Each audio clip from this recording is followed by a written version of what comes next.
Was a big shakeup in Lincoln enough to push the Huskers over the top? Hi, I'm Aaron Muller, and this is the Cobsmacked Podcast. This is a Nebraska Football podcast where we cover the Husker season and team news as it progresses throughout the year.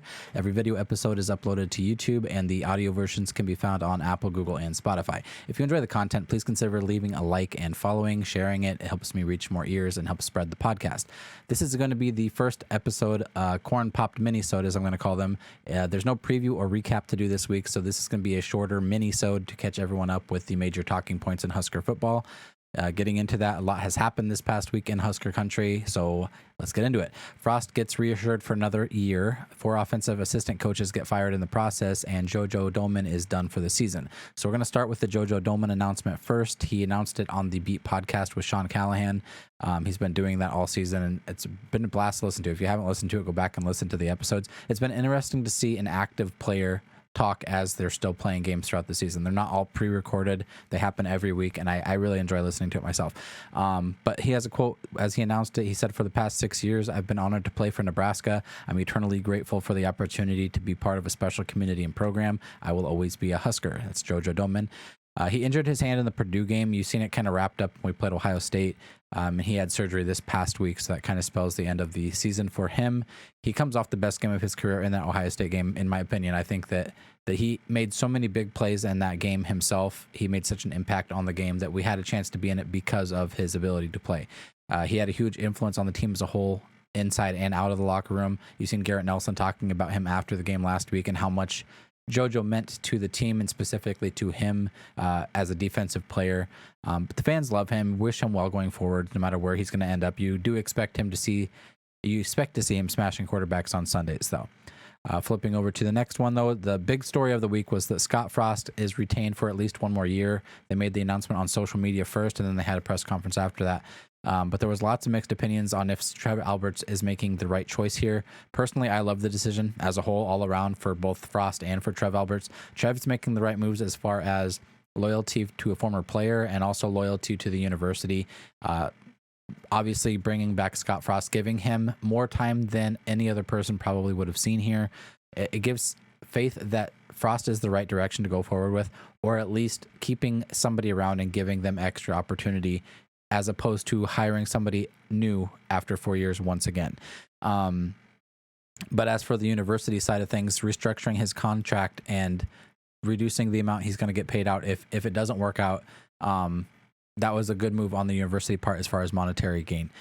Looking at the restructured contract, Frost is taking a $1 million cut to the salary. The buyout was also reduced from $15 million to $7.5 million. Doesn't seem like a lot. Like to us, millions is millions. Like, that's still a lot of money. But that's Trev, as Trev put it, Frost is betting on himself to be successful. He's taking these cuts with the hope that next year's not his last, that he will be able to regain that. He is able to also regain that $5 million salary in the future going forward if he can meet agreed upon metrics, is the wording that they used. I'm not sure if the cut was Trev's idea or Scott's idea. Scott did mention in his bi-week press conference that he mentioned it to Trev Alberts earlier in the year, but it never got brought up again. He wasn't pressured into the decision. It was something that he wanted to do. It was one of the easy sacrifices he said he would make. He said the sacrifices are easy to make as long as he gets the privilege to be here and continue being here. That's one of them. The money wasn't really ever the issue for Frost. It was he wants to right the ship because he is alumni. He is from Nebraska. He is Nebraska. I'm not sure whose decision it was, but it doesn't really matter. As Trev said, he was betting on himself, and I think that he will be the right guy to do it. You just had to give him more time. He mentioned that even when he came in, he said that this isn't going to be a quick turnaround. I think it's even slower than he thought it was going to be. That was all when he first came in, before he actually seen how far behind we had fallen. As I mentioned, that was going to be one of the easy sacrifices. The money lost to Frost isn't the big point. There was hard decisions to be made, though. He did let go of 4 of the offensive assistant coaches, my bad. You had Greg Austin, the offensive line coach, Mario Verduzco, who's the quarterback's coach, Matt Lubick, who was the offensive coordinator and wide receiver coach, and Ryan Held, who was the running backs coach. He worked with a lot of these guys for a long time. Matt Lubick was fairly new to Nebraska, but he had worked with him back in Oregon, I believe.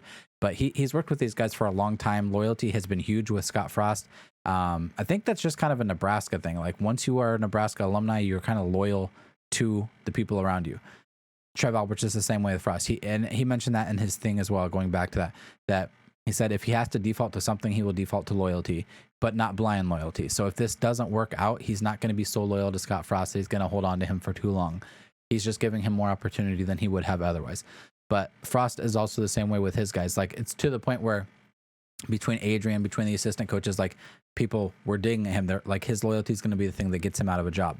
In this case, it's something that he was able to go past, even if it was a hard decision. These guys were truly his friends, and I can't imagine that was an easy thing to bring up to them. But it sounds like, at least from Ryan Held, I seen Ryan Held's like comment on Twitter that he's just happy to have coached here. He's happy to be around the guys that he was around, and he's happy for the players that he got to coach while he was here. So it doesn't sound like there's any negative feelings as far as Ryan Held goes. There might be other stories that we haven't heard yet, but it sounds like they were all friends, and it was just a decision that had to be made going forward.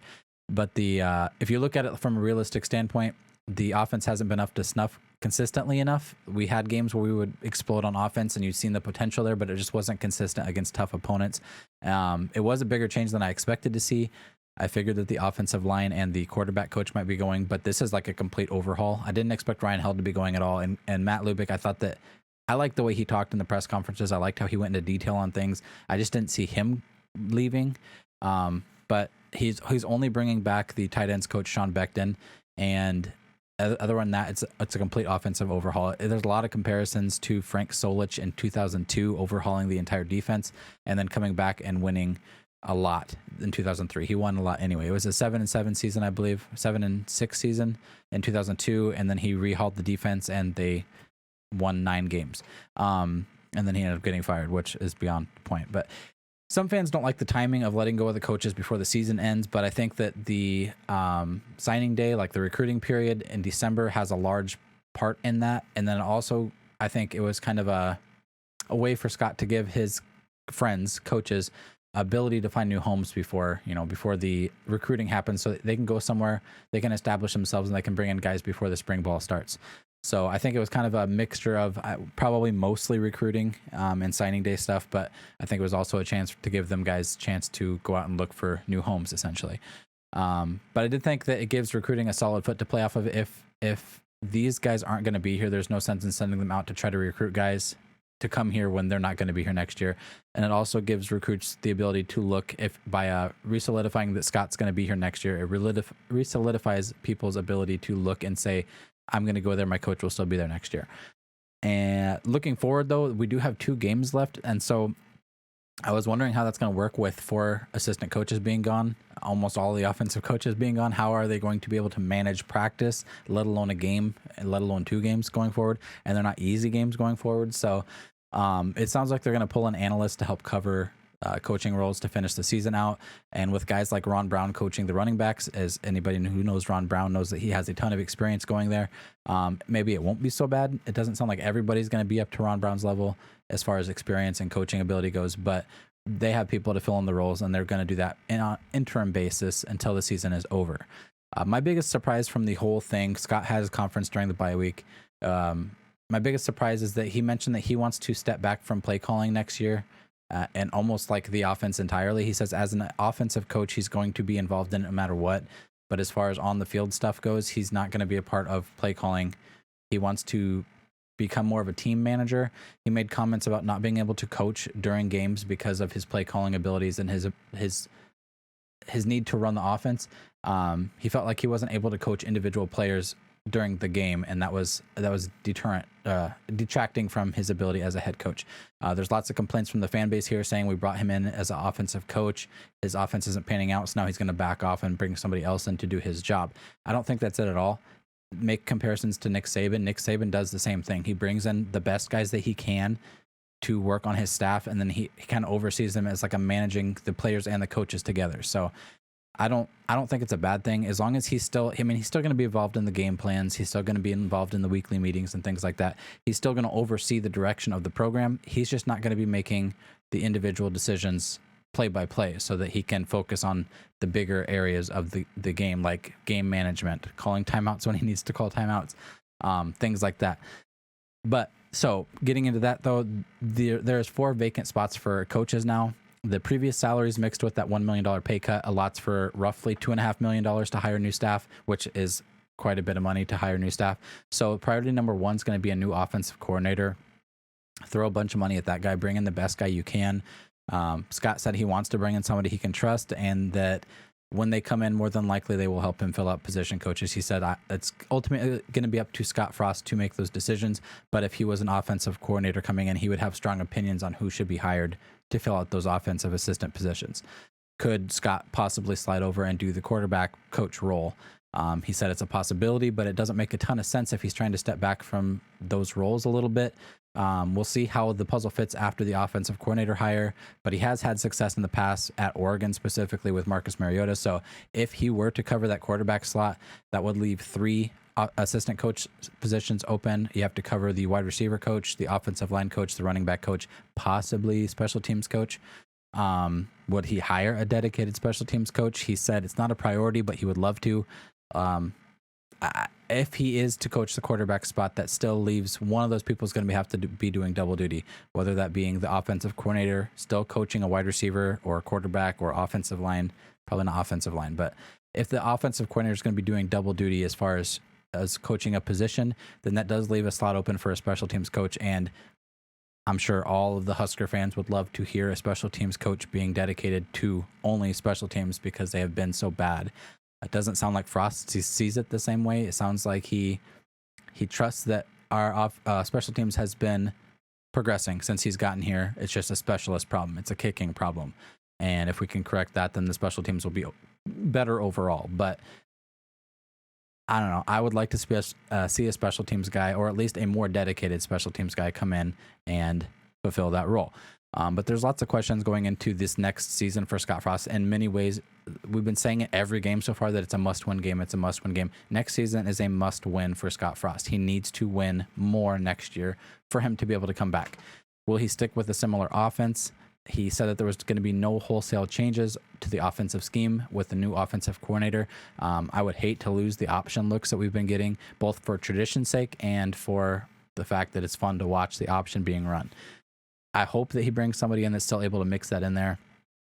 But to see something more consistent, see something that's more sustainable on the offensive side of the ball, because the defense has been playing great, but they've been playing way too much, and the offense hasn't been helping them out near enough by staying on the field. I would love to see something similar to what Ohio State runs as far as focusing on the run game, but having an explosive passing offense as well. If we can get something like that, get an offensive line that's able to sustain that, I would be more than happy to watch that help out the defense. Will he be able to step away from the offensive side like he wishes to? He still probably could get pulled into a quarterback's coaching position, which I don't hate the idea of if he were to fulfill that coaching role, him being a former quarterback himself. I wouldn't be mad at that. And then that would free up another slot for somebody else to come in and take over an assistant position coach. How does this change affect the roster? Specifically, I was thinking Adrian Martinez. If Verduzco is gone, how does that affect his decision to possibly return next year under a new offensive coordinator? If you were in Adrian's shoes, would you want to come back for another offensive coordinator after the guy that you were so tight-knit with is gone? I don't know. And I wouldn't be surprised if at least a couple of the quarterbacks transfer out, because it sounds like out of the 4 of them, this is coming off of Adrian's podcast as well. Out of the 4 of them, it sounded like 3 of them only came here because Verduzco had such a charismatic personality that they are he is the sole reason that they decided to come here. That's not saying that he's the only reason, but he was a big chunk of the reason why they came here. Now that they're already here, maybe things have changed and they're more dedicated to the program rather than the coach. But I don't know, if you're Adrian and you've already been here for so long and the way the season played out the way that it does, I'm not sure that affects him in a positive way. Does this overall help or hurt recruiting? I think it depends on the hire for the offensive coordinator and the position coaches here. I think that a good hire could mean fresh eyes on the program. A good hire with lots of success previously could mean that new guys are looking, I want to have that same success, and Nebraska's a storied traditional programs. So I think for at least next year, though, that we're going to be focused heavily on JUCO and transfer portal.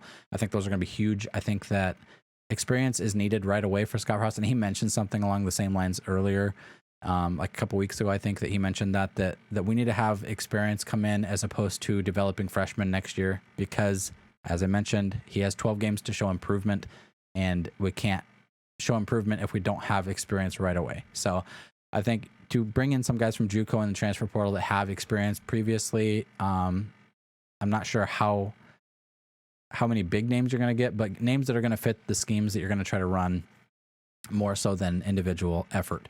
But I think bringing those in, the freshman class sounds like it's going to be one of the smallest ones we've brought in a while, but if you can fill that in with JUCO and transfer stuff, then I think that we're going to be fine. That's going to wrap up the first Corn Popped Mini-sode, though. We will catch you back here on Wednesday for the Wisconsin preview.